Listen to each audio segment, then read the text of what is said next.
Hi everybody. So from the title you can tell what the subject is going to be about.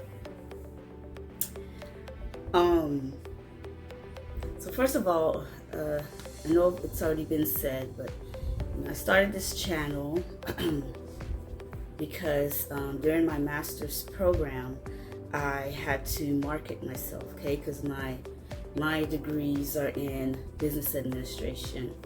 And so now in my PhD program, I am, although I have to write my dissertation, in the end of my PhD program, I am supposed to write a paper that is an extra for something else, extra with my degree, on marketing myself. And I chose the platform of YouTube. And so in the end, I will write a whole paper on my experience with it. Now, I don't have that much subscribers and people don't really interact online. And so my professor did ask me how was I doing with that, and they do look into my channel and they're like, okay, you gotta do something to, step it up. But anyway, I really wanted to use the platform as well to, along with my life journey and, just showing other people and what we do a lot with my church family. I haven't really gotten my family in the way I wanted to, my family, personal family, but it's getting there. So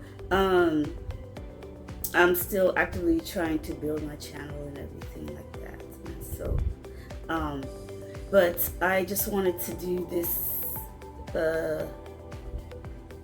because I've noticed that I've watched people, even in church,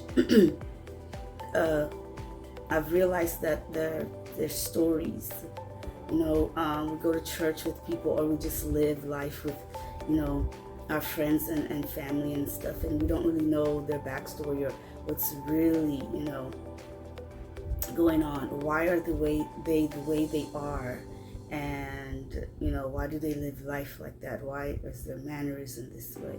Why is the guards up all the time and things like that, even in church? And one of the things that I've realized is that is something when it comes to our past hurts and stuff. And I'm not trying to dig into anything, okay? One of the things that God had told me is that my life is a testimony. And so, and that I could understand. But right now I'm just talking about colorism in the Black community. It is a real thing because I experienced it. And also just growing up dark skinned. Okay? There's so much to that, especially in America.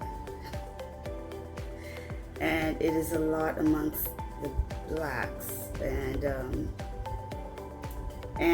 a lot amongst, some people get it from their own family members. And so I just wanted to talk about how you see me today. Like, I don't even know. I've told some of my friends, personal friends and family members, they're looking at me like, you're doing a YouTube channel.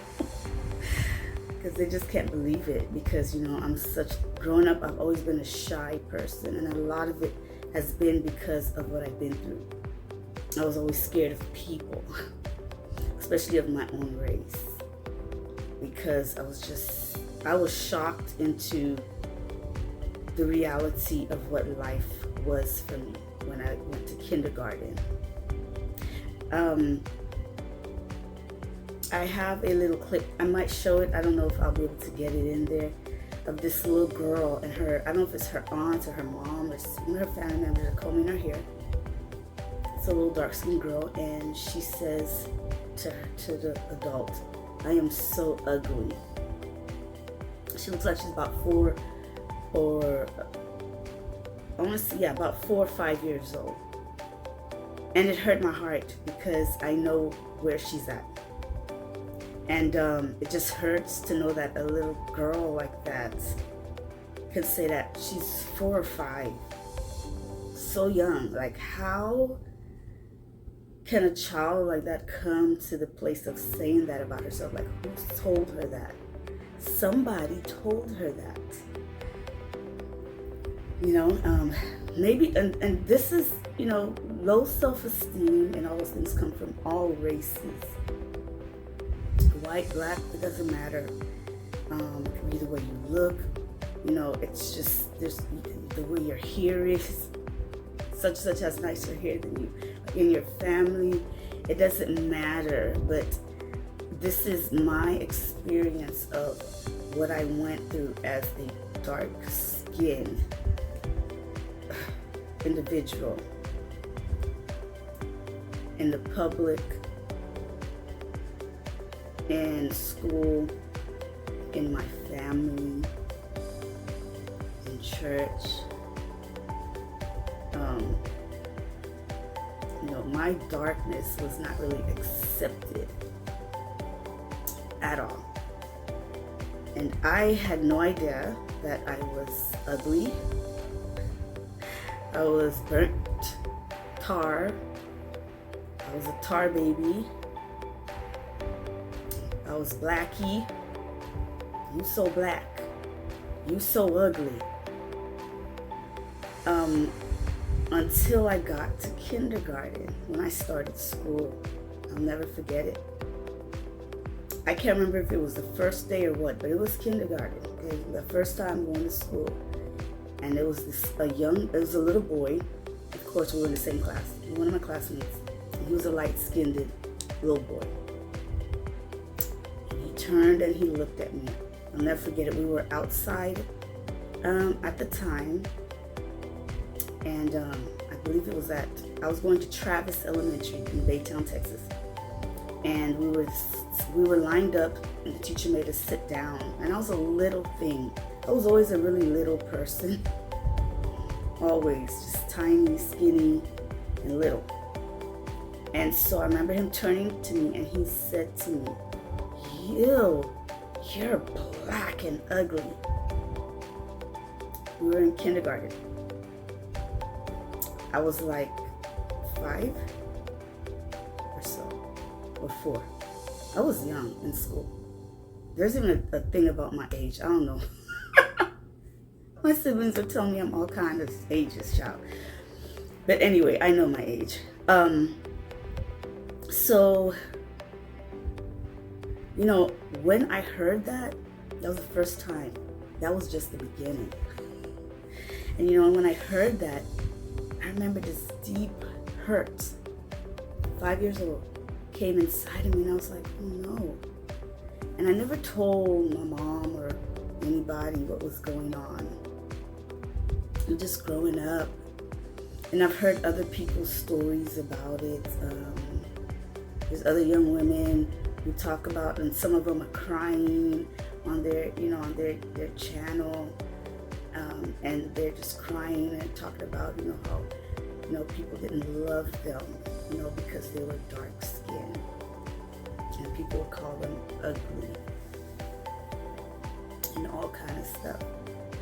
And, and the different stories. But the most important thing is healing from it.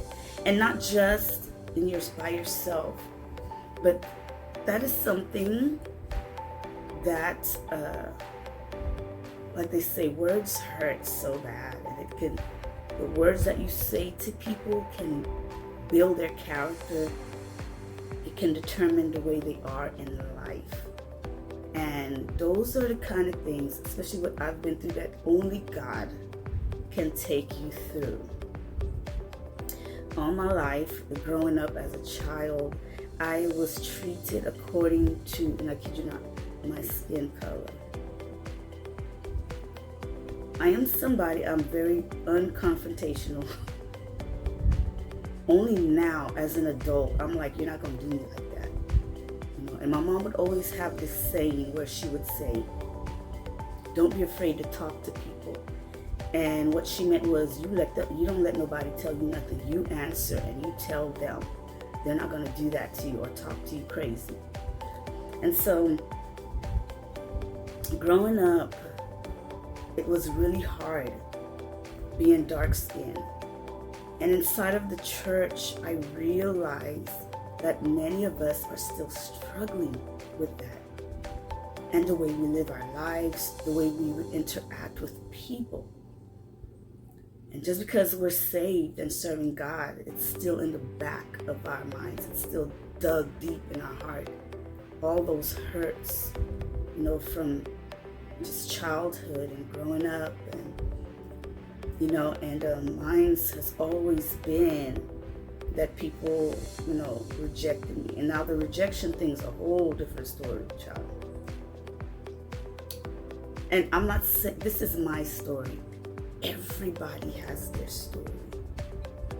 We've all gone through hurt and pain. We've all gone through that. And I'm just sharing,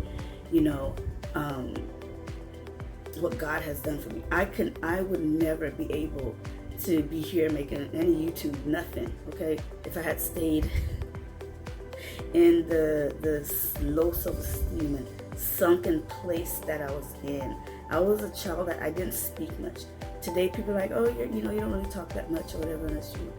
And I've always been that way because growing up,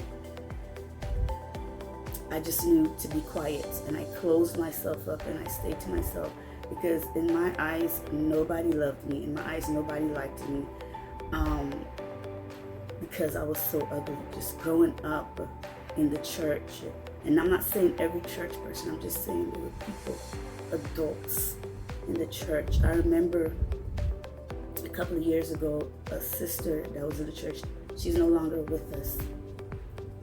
She said to me, she goes, oh my goodness, she goes, we never thought, and this is what she said, kid you not, in the church, a strong member of our church. She's not there anymore because she passed away. And she looked at me, she goes, I'm so proud of you, I'm so happy for you. And I was like, what for? I said, what's going on? She was like, when you were little, we were just like, oh, we thought you were just a black and ugly little girl that was going to have like 10 children with like 15 different baby daddies. That's exaggeration, but that is basically what she said to me. She goes, I'm so proud of you. And she's like, oh, I tell everybody, that's my daughter, and stuff like that. And I'm like, really? Which I always knew they felt that way about me because people didn't hide to say that they thought I was ugly. They never hid that from me. And so just growing up, that's all I ever thought. And I stayed to myself. I was bullied by the children in the church and at school. I'm telling you, I have been through, I'm talking about bullied from a child. Yes, I experienced being bullied. And a lot, especially when it was amongst the black children, was that I was black and ugly. I was burnt toast. Those are the things that I was called growing up. I didn't think I didn't think anybody cared with me. I didn't think anybody loved me. And when I got into junior high, it got worse.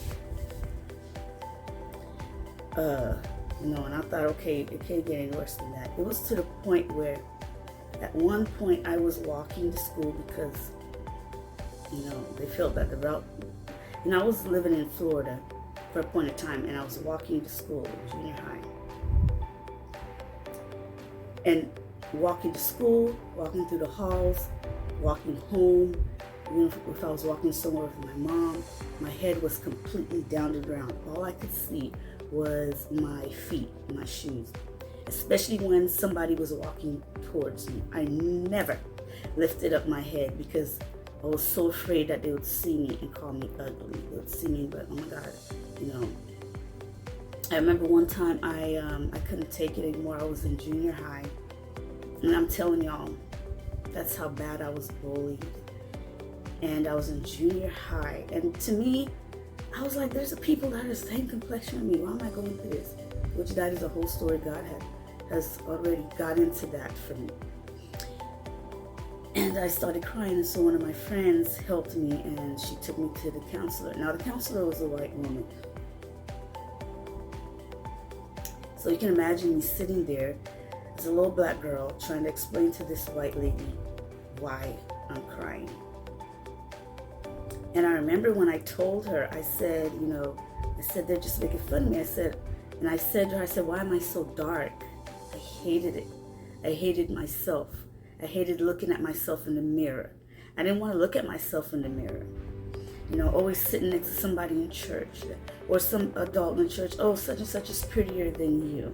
Such and such has more hair than you. And now I had hair in my hair, okay? My hair is pretty long. I know a lot of people haven't seen my hair right now because people are like, you always got a wig or some weave in your hair. I have hair. I have hair in my head. But there was one particular young lady that she had a lot of long, beautiful hair. And I remember she's like, I'm pastor's daughter. I can be pastor's daughter. I never forget. This pastor had hair down to her waist. Okay, now pastor, we have a beautiful pastor. She's a beautiful woman. And so she would always be like, yeah, I'm pastor's daughter, And in my eyes, and they made it like, you could never be pastor's daughter. Blah, blah, blah. Her daughter would be beautiful. I mean, it was the whole thing. That's why it's so ironic right now that even this is going on, with me being with them, because when I was little, that's what they did to me. We're her children. We'd always be by their house and stuff. Oh, we could be her daughters, but you can't. You look like this, you look like that. I mean, just called everything in the book, okay? So yeah, I never looked into people's eyes. I never looked into anyone's face. I would always look down. And sometimes people and some adults will be like, why are you looking down like that? Like, why don't you look at us in our face? And I just thought I was worthless. I thought I was inferior to people. I thought I was the lowest person on this earth, that I was lower than dirt, because that's how people made me feel. And it just broke everything down inside of me. I thought I was the lowest in my family. I mean, the whole 9 yards. But every so often, God would send somebody to speak into my life and let me know that I was somebody. And if I do sound emotional, it's not because I'm just like, oh my God, and hurting about it, because no. It is just the fact that God has given me the ability, because right now I look in everybody's eyes. It's just to think about where I was. I'm telling y'all, I was in such a deep place as a person in my childhood and growing up. And right now, just even getting my PhD and whenever I do meet with professors and some of the people in the school of the school of doctorates. I don't even know if that's the right way I'm saying it. And I look at them in their face and I'm talking to them and I'm talking with confidence. There's times when I'm talking to people and I'm like, oh my God, I can't even believe I'm talking to this person. I'll be thinking that in my mind with so much confidence, and I'm talking to them in their face and I'm looking at them and I'm like, yes, this is me and this is what I'm saying to you. And so so that's what it is. It's just, I can't believe, I'm just like, look at where I am right now and who I am right now. And so, but yeah, so I know a lot of just people. It doesn't matter what it is. I've had friends who've gone through that, and they're telling me that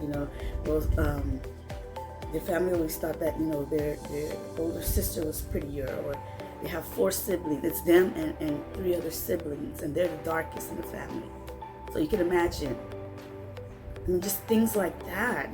Their sister's prettier than you. Your brother's more handsome, or he got better hair, and all kind of stuff, that people go through, that you go through that hurt and stuff. And so I went through it in school. I went through it in church. I remember looking at people. I would look at other girls that were light skinned or Even they were a little more, lighter brown and beautiful hair. And oh my gosh, I always inside my heart, I'm like, I wish I could look like them. I wish I could be like that person. I wish I could do this. And along with it comes other factors. Growing up poor, struggling. With me and my mom, struggling, growing up poor, not having my dad in my life. And there's just so much, not really having. From junior high to high school, I wore the same clothes. I kid you not. My mom didn't have money to buy me clothes. I wore the same clothes from junior high into high school until I graduated. Probably every so often, somebody would buy me an outfit. But it never really happened that way. It's just when I got to high school, I couldn't wait to get out of high school. In high school, that's where they have all their cliques and all this stuff. And one thing I could say, God blessed me in high school with a group of friends. Now, I could say I had friends. That is one of the things, though. As much as I got bullied and did things to those who were the people that didn't care with me, like right now, I'll look at them dead in their face. Like I have one of them that was shocked when he saw. I don't know. They're like, oh my God, you look different. You don't look the same.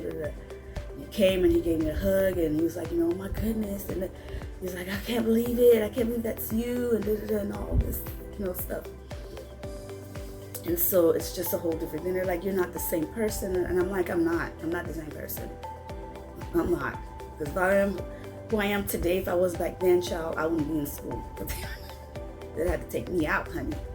Because at that time, I wasn't really in church like that. Or I would have been cursing out everybody. I'm not going to lie. But anyway, God knows better. And, so it got really bad in high school. Now, when I was 14 years old, I forget, it was so bad. Just the bullying and just, rejection and stuff. I remember I wanted to kill myself.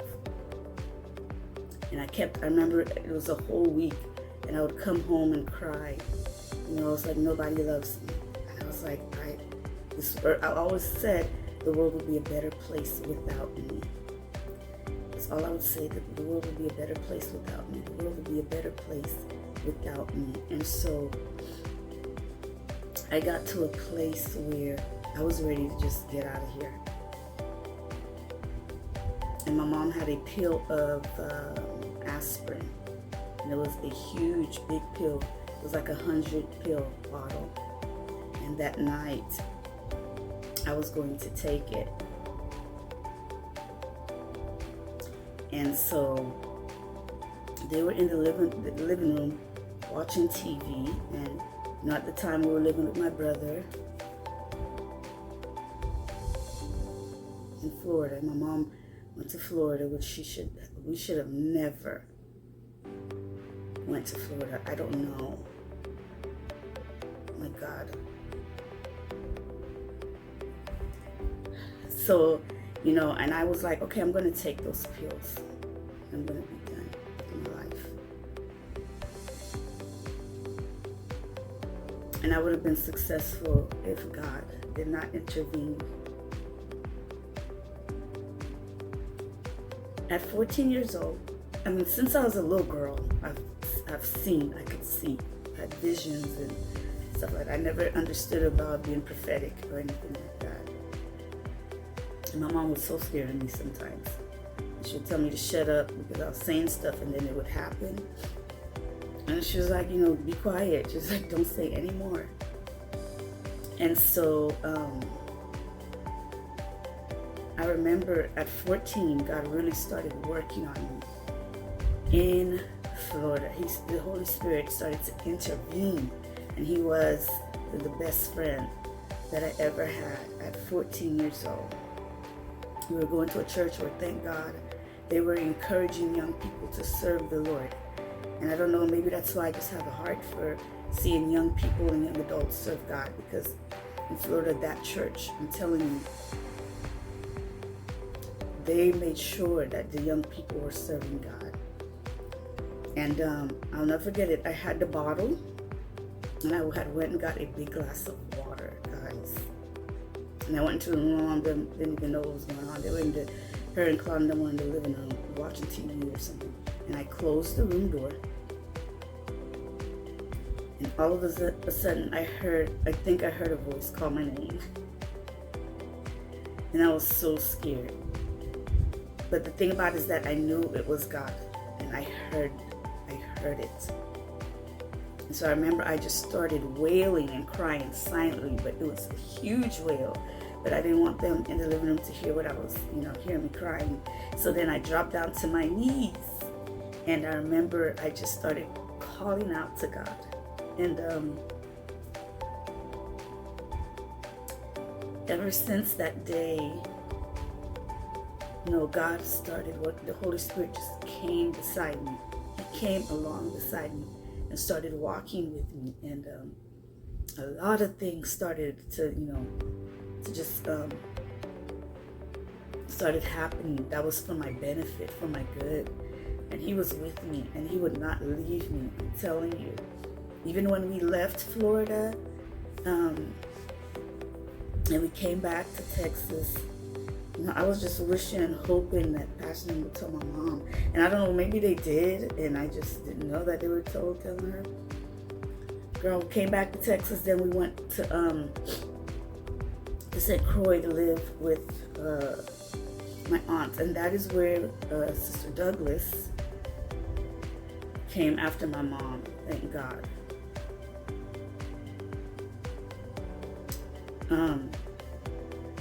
Everything is not always great, but God still uses people and things for the time being to help. And thank God she came and got my mom. If not, and it's all because even as we were in St. Croix, Pastor still reached out, and they reached out to Sister Douglas and was like, you gotta go get her. And so, because if not, I don't know if my mom would have been in heaven right now. But anyway, there's just so much. And the main thing was my complexion. Just growing up with people feeling that I was ugly and I was dark. And even in my family, while I was in St. Croix, one of my uncles, which anyway, he's never been a really favorite uncle or anything of mine. None of them. The only uncle that I could say that I really favor is my Uncle Freddie. He's the only one. And so, but one of my other uncles, he was the younger uncle. I'm not going to say his name. He filmed me. All they would talk about is how dark I was. Oh, you're darker than so-and-so.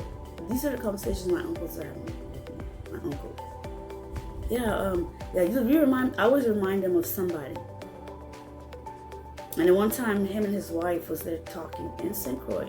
She was like, well, she does look better than such and such in front of me now. Okay. Yeah, she's better looking than so-and-so. And this and that, yeah.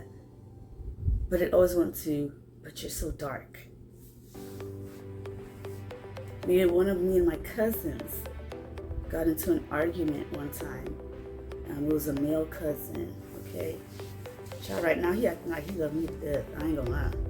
I'm not kidding. Like I said, things change. I'm just telling you about my experience, and things change with people, especially when you get older and things like that. And so I remember him saying to me, oh, that's why you're so ugly. I don't know how you're part of this family. And at the time, that was devastating to hear. It was devastating to hear him say that to me. I got treated like, I remember me and my niece were growing up in St. Croix. And she got everything. I got nothing. It's just crazy. So I always thought, and coming into my adulthood, my thing was always that, okay, well, people think I'm ugly, and I already knew that I wasn't gonna have any friends that really loved me. Like I said, in high school I do, and even now I do have friends, and I know now I have friends right now from high school that do love me. I do have a couple of them that I know. They were always like, and it's true, they were always with me. They were always for me. And so, but just growing up like that and having family members telling you how you're black and ugly. I remember one of my sisters asked me, and I don't think they really understood, like the Lord ministered to me one day through, I think it's our apostle, and I've had prophets minister to me, and they always told me, the people don't really understand what they are doing to you, and that Satan is just using them to try to destroy who you are. And so, people, I don't really think they knew or understood what they were doing. And I remember my sister looked at me, she goes, I remember I came from St. Croix here, and she's like, oh, he's still ugly. They meant it. They meant what they were saying. And so to me, I was ugly. To me, I was ugly. Am I saying that, I think I'm the most greatest looking thing? No, I'm not. Even to this day, I struggle with that. With the way I look. I'm not gonna lie. There were times when I even thought maybe that's why I'm staying for myself. It's because you guys are like, child. Growing up, I have my niece, and people were like, oh, you're scared of men. And it was never that. I was never scared of boys. I was never scared of men. I was scared of people. I was scared of what they would say about me. I thought I was so ugly. Even when they were out there getting boyfriends and doing all kinds of stuff, I was like, no. I said, these men don't want me.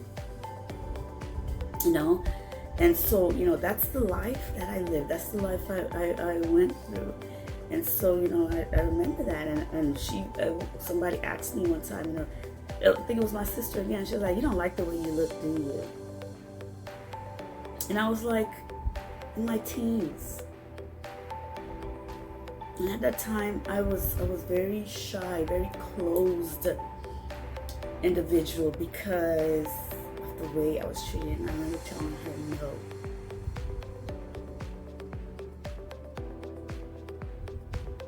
no. Me today, if I saw somebody like that, just like that little girl that I was telling you about in the clip, her aunt said, don't you ever say that about yourself. And she told her, she goes, you're beautiful.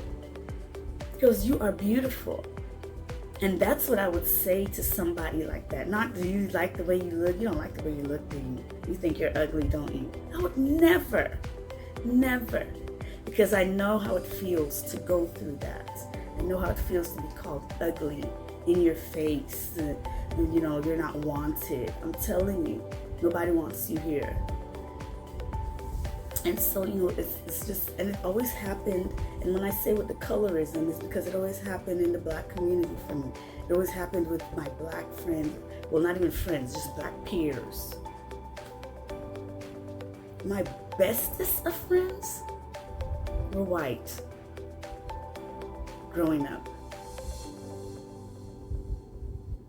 And one of my bestest, her name was Jennifer, and she looked like a Jennifer. And I wish I could find that woman.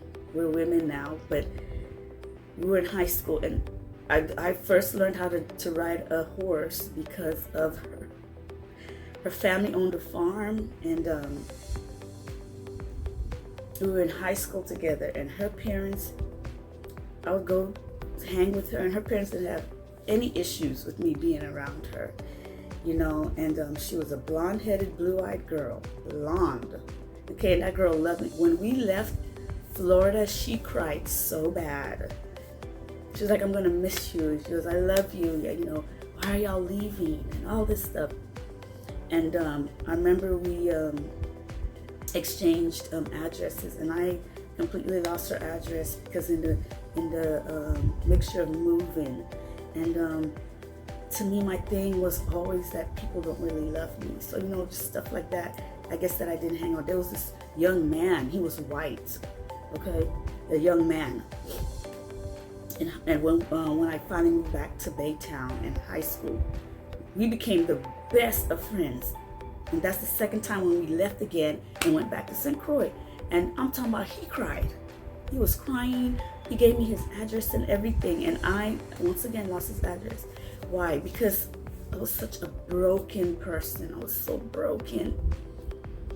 And I just was like, these people don't want to, stay in touch with me. It was just things like that. And every time,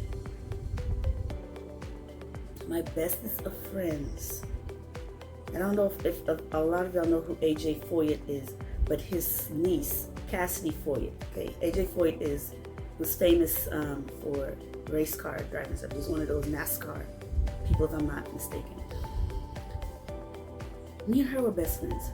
She went to Robert E. Lee High School with me.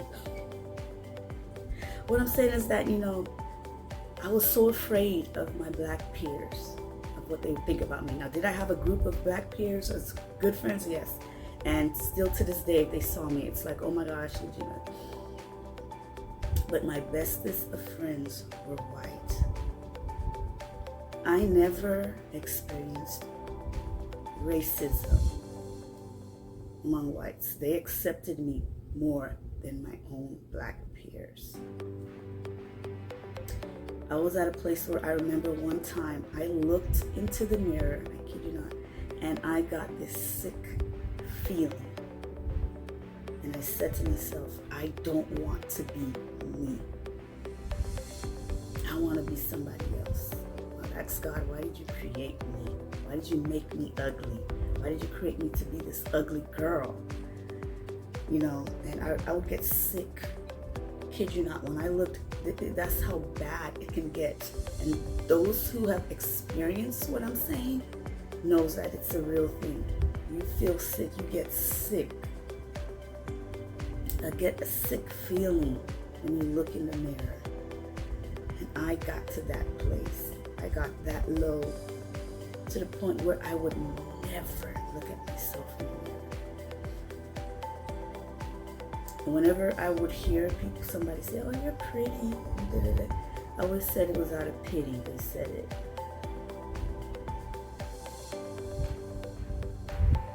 I would say it's out of pity. I've been called everything in the book. I've been called hideous. I've been called it all. To my face, right in front of my face. I've been called it, ugly, hideous, everything, because of my dark skin and because of the way I look. So, even though that's my truth, I know there's people, especially in the church, I'm telling you, everybody, I know there's certain ones, not everybody has gone through low self-esteem. There's people that has gone through it because of whatever the situation is. That is something I can tell you right now that you're going to have to give to God. Am I saying that I am perfectly done? In this, no, because I'm still dealing and moving out of certain things. There are still certain things to me that I'm looking at and I'm like, well, I have to catch myself sometimes. I'll hear people say certain things, or people say certain things to me, and I'm like, oh, they have low self-esteem in that area.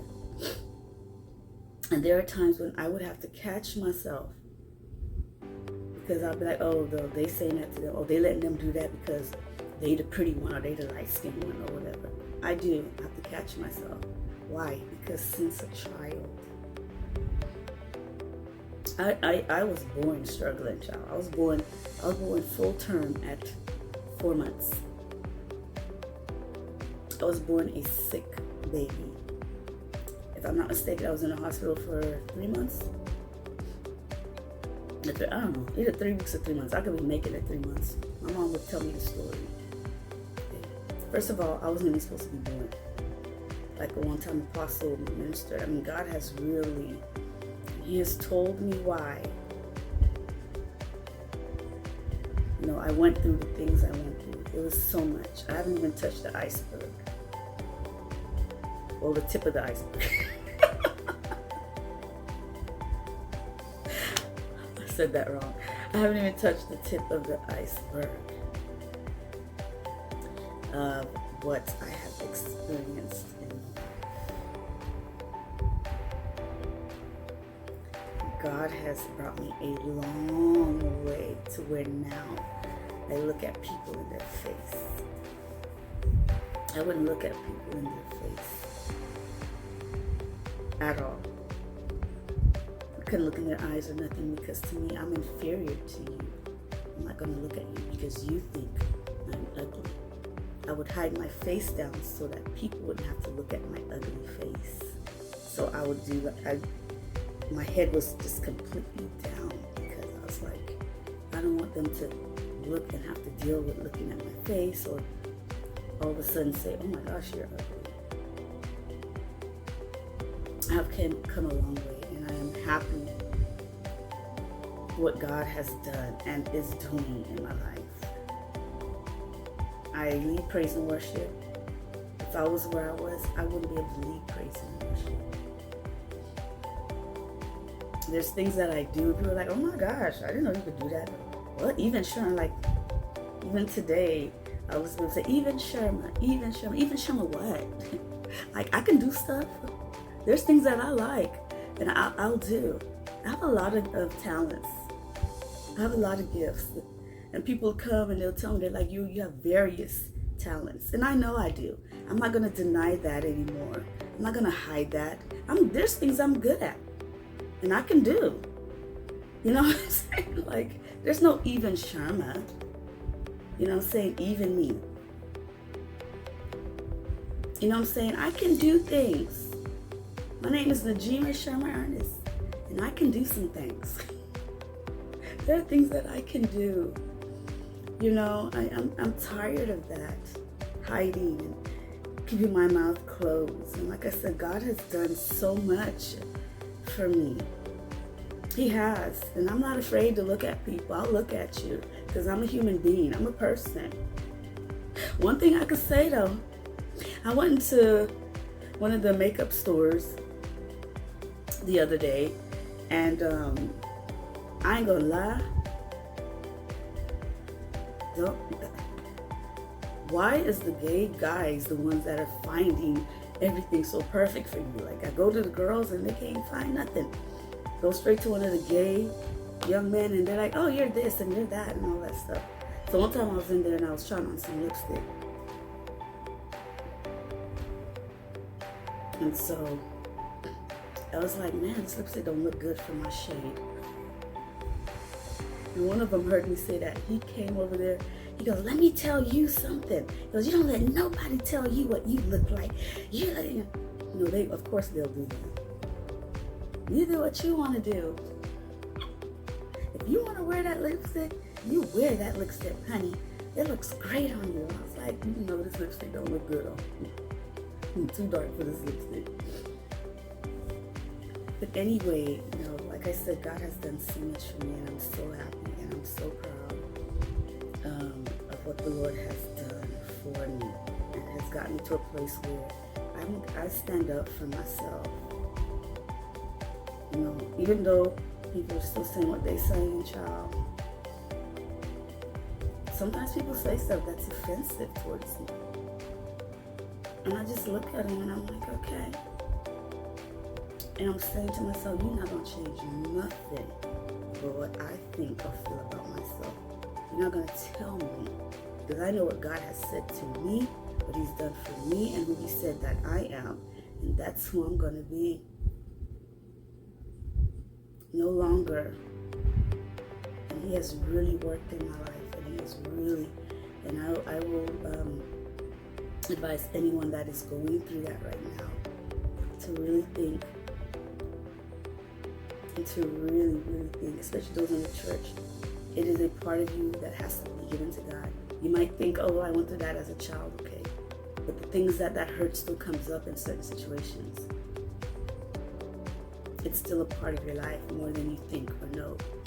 And one of the things you're going to have to do is give it to God. You're going to have to take it from where it's at and say, God, I lay this part of my life in your hands. Now heal me and help me to build myself so that I can become a better person and that my relationship with you can become so much more than what I'm probably not realizing that I'm holding back because of it. And when we do that, things change. I'm telling you, I had to do that because I realized this is something that was keeping me back. Am I saying that I'm perfect right now? No. God is still working on me. Like I said, there's things that I'm like, well, why you have to check yourself because we're only humans. It is a process. You got to go through that process of healing. So anyway, I hope this kind of helped somebody. And y'all know a little bit of what I went through as a child. Like I said, it was just the tip of the iceberg, honey. Y'all don't know nothing. But maybe one day it'll be in a book, because I remember God did tell me my life is a testimony. I've always wanted to write a book about me and growing up dark skin and the experience that I had because of the way I look to people. So anyway, God is good. And He doesn't want any of us feeling that way. I don't care who said what to you. It's time to let it go and just be who God said He wants you to be. And that's what's going to make the difference. I'll see y'all later. Now, when I was saying that, that I'm unconfrontational, just to add that in, what I meant was, as a dark-skinned girl, for some reason, dark-skinned women have this stigma where people think that they're ready to fight. Not me. I don't want to fight nobody. They ready to fight. They manly. They ferocious. They strong. And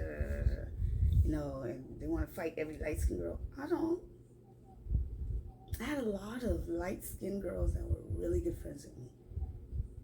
We were friends, okay? And we did things together. We went out together, everything.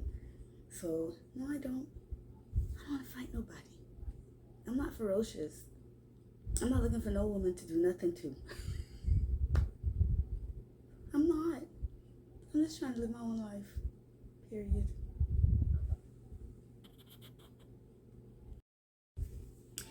Now, whenever I told the counselor about, them making fun of me because I was black, because I was dark skinned, she started crying. I remember her putting her hand under my face. And this is a white lady. And she said to me, "You're beautiful." And she goes, "I don't know why they would do something like that." Her as a white person, because she's never experienced that. And it was a shocker to her. She's like, "What?" It was almost like she was like, "What are you talking about?" I'm like, "Lady, I know what I'm saying. I know exactly what I'm saying." But she was hurting for me because she couldn't believe that was going on. And I remember her saying, "You're such a sweetheart. You don't bother anybody." And I looked up at her with all these tears in my eyes, and I'm like, "Lady, if I could disappear from off the face of this earth, I would." Now, I'm not saying I agree with them. Pastors, her daughter, if she was alive today, I'm sure would have been one beautiful woman. I'm sure she'd had that long, beautiful hair, light complected, a lighter complexion like Pastor. I'm sure she would look like Pastor. I in no means can ever, replace her daughter. I'm sure her daughter would have been one gorgeous girl. Okay? There's no way that I could ever get into that category. I'm just saying what they said to me. And I was just saying that's funny that today that she considers me as, her daughter. But I know that I could never even compare to what her daughter would look like or be like today.